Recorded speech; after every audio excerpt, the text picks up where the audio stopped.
We'll begin with the Oklahoma postgame press conference. Coach, did you want to start with the recount?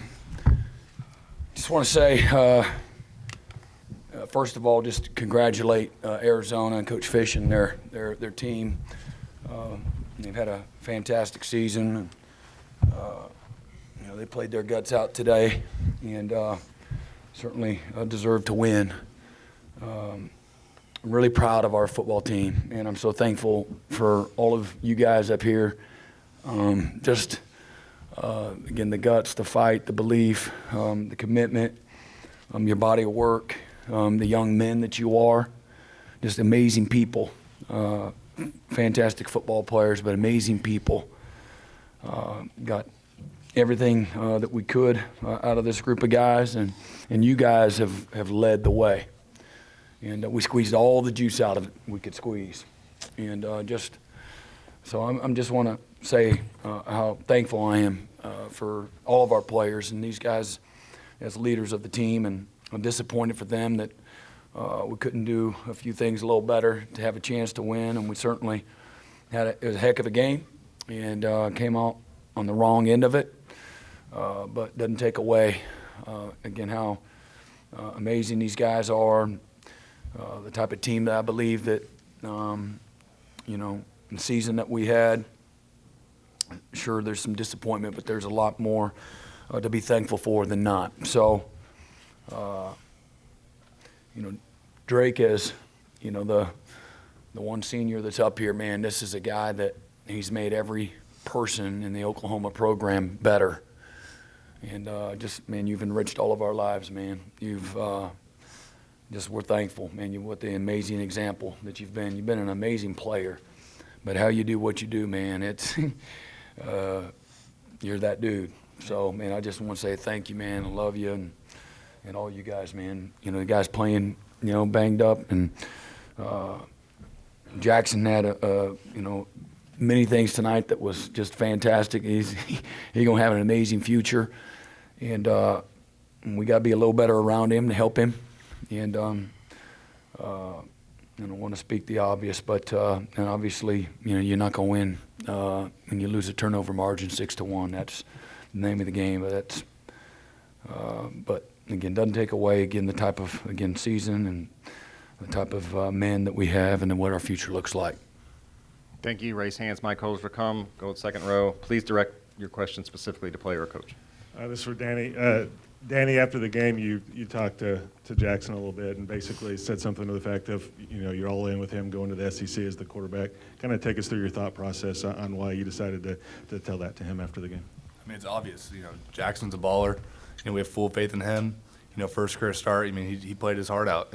Every time he enters that field, I have so much confidence in that offense and everything that they do. I love him to death. He's a tremendous player. I know now there's going to be some adversity, but he needs to hang his head up high, higher than ever, because, Oklahoma has his back. That entire locker room is, with Jackson, and this changes nothing. Front.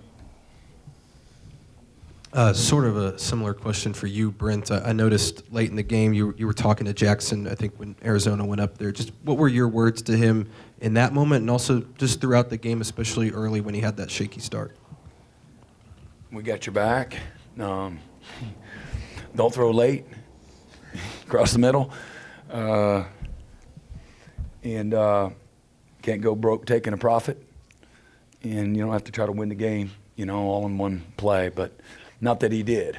Just your normal coach speak stuff, But he had some phenomenal moments tonight and gave us a chance going into the fourth quarter, having a chance to win. And to me, if we play a little better on defense, when the game's tied up in 2nd and 17, and we can't give up a conversion there and expect to win in a game that's through all the adversity that's happened, and the game's tied, and at 2nd and 17, we got to be better. I got to be better. I got to put them in a better position. And, we can't give them, I think 2 plays later they score a touchdown and to go up. So we got to be, everybody around him got to be better to help him be successful. But I think it shows you don't have to play perfect. Matter of fact, you can play far from perfect and still have a chance to beat a top 15 team. And but at the same time, the game will punish you, for turning the ball over. Middle front, please.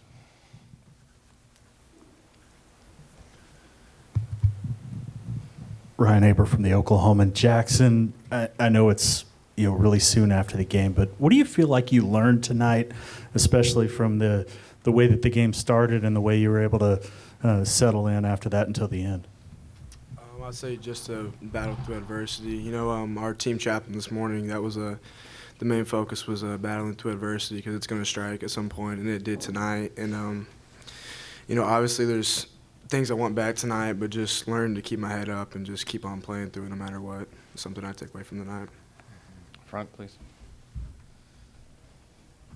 I've actually got two. Jackson, if you could just talk a little bit about how the night went with Seth, because obviously you're new, but so is he, just how that communication went with you all.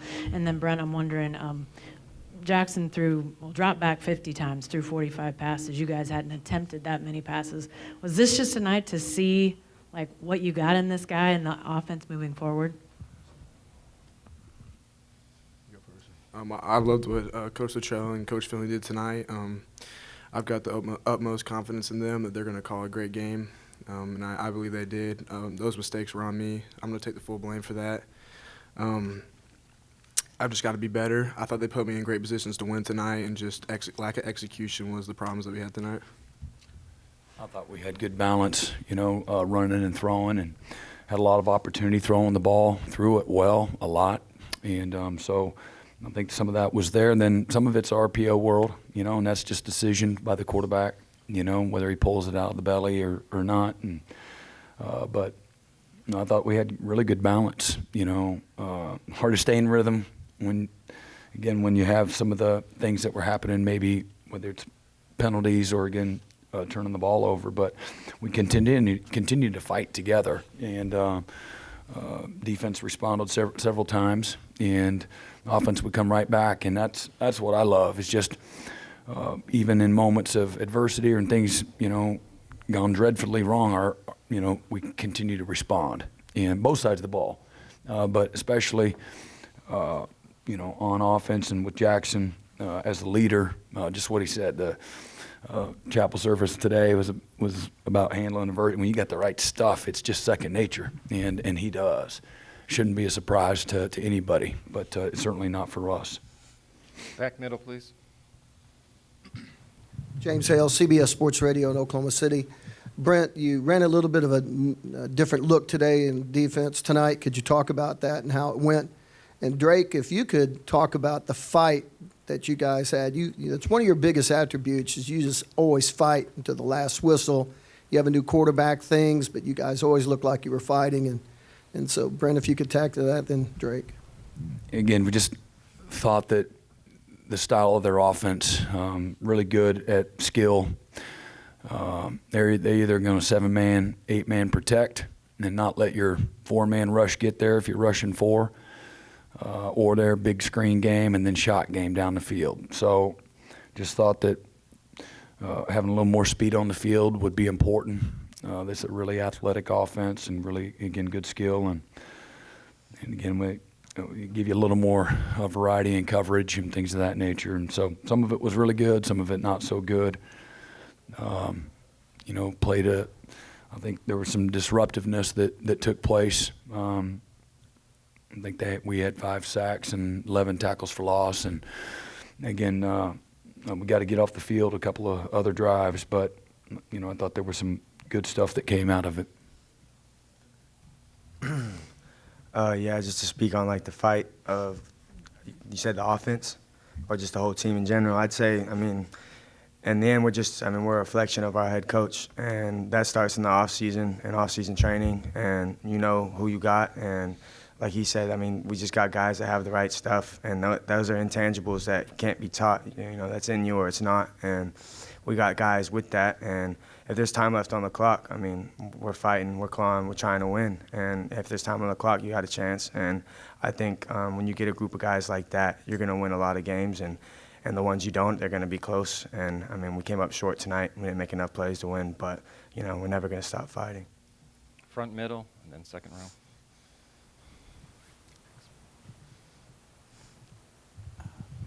Dean Blevins, News 9, to the defensive players.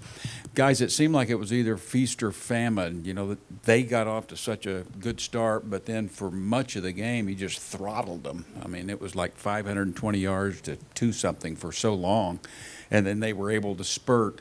What was the reason for such good play and then them having so much success at other times? I mean, I think that's just how the game of football goes. You know, at times, you know, we have momentum, you know, we're able to, you know, execute, and, you know, they're going to make plays. You know, they have great players on, you know, for the University of Arizona, you know, so they were able to get us on some play calls.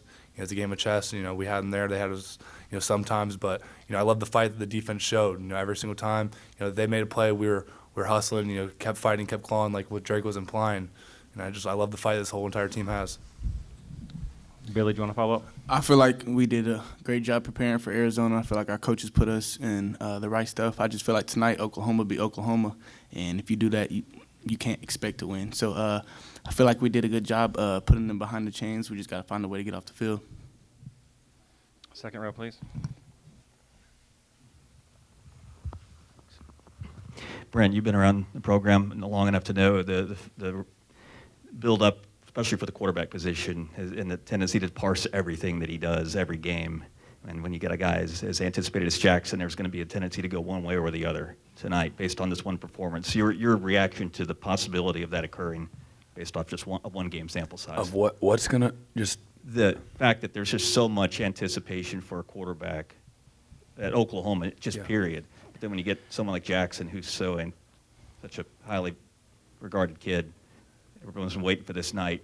The reaction is going to be extreme, one way or the other. Your response to that? It's always going to be extreme, one way or the other. And I mean, for me, you know, I preach to these guys all the time, man, being inside out. You know, whether they're really, you know, supporting you or, you know, they're throwing stones at you. You know, you get into this arena, that's what you sign up for. But at the same time, man, that's not how we're gonna, you know, get, you know, our joy. That's not what's gonna define us, you know, good or bad. And, you know, for us to be, you know, just committed to what it takes to be successful, do your part, one of 11. You know, like every single, you know, Jackson and a quarterback at Oklahoma is no different than any other player. You know, you're gonna have some great moments. You know, you're offered a scholarship at Oklahoma, you must be pretty dang good, you know. And when you're the quarterback at the University of Oklahoma, something that you do sign up for, you're the face, you know, in many ways of the program. And but I know we got the right guy, and we got the right group there. And broad shoulders, level-headed, incredibly humble, tough on himself, demanding of himself.